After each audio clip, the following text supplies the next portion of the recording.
এই বিজয় আমরা বাংলাদেশের ভবিষ্যতের কাছে উৎসর্গ করছি। এই বিজয় বাংলাদেশের বিজয়। এই বিজয় আমাদের যে অভূতপূর্ব গণতান্ত্রিক উত্তরণ হয়েছে তার বিজয়। এই বিজয় আমাদের প্রিয় প্রধানমন্ত্রীর বিজয়, কারণ তিনি যদি এই সিদ্ধান্ত না নিতেন এবং দৃঢ়ভাবে এবং অবিচলভাবে বিরতিহীনভাবে আমাদেরকে সমর্থন না করতেন, তাহলে এই 10 বছরের রাস্তা 10 সপ্তাহে আমরা অতিক্রম করতে পারতাম না।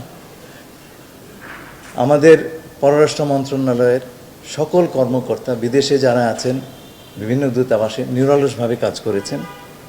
আমাদের পররাষ্ট্র প্রতিমন্ত্রী এবং মাননীয় প্রধানমন্ত্রীর পররাষ্ট্র বিষয়ক উপদেষ্টা, আমরা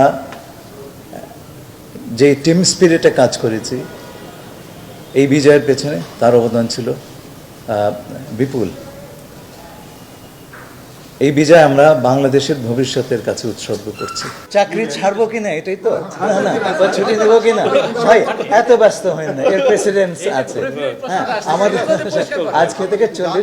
আজকে থেকে 40 বছর আগে RICL TMX, যুগের পর যুগ স্থাপনা থাকে মজবুত।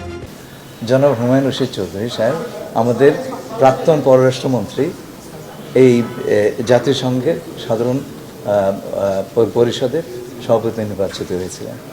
I was his private secretary, right? এবং তার সঙ্গে আমরা কাজ করেছি। উনি 2 পদেই পূর্ণকালীনভাবে কাজ করতে পেরেছেন। সেই সময় সেটা ইন্টারনেট পূর্ব যুগ ছিল। আজকে কিন্তু আপনি সিজলেসলি দুটো কাজ করতে পারেন। It's normal to do so, তাই না?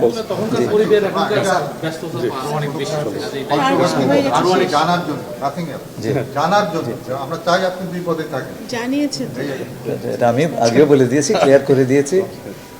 অনেকেই বলেছেন যে এখন যিনি আছেন জার্মানি, উনি তো পররাষ্ট্রমন্ত্রী ছিলেন, উনি তো ওই পদ ছেড়েই কাজ করেছেন। আসলে যে জিনিসটা হচ্ছে, উনি গ্রিন পার্টির নেতা ছিলেন, গ্রিন পার্টি ইলেকশনে হেরেছে, সুতরাং পররাষ্ট্রমন্ত্রী থাকতে পারেননি।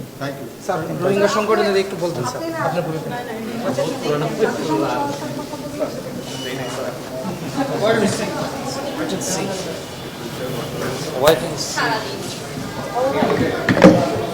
আমি সবার কাছে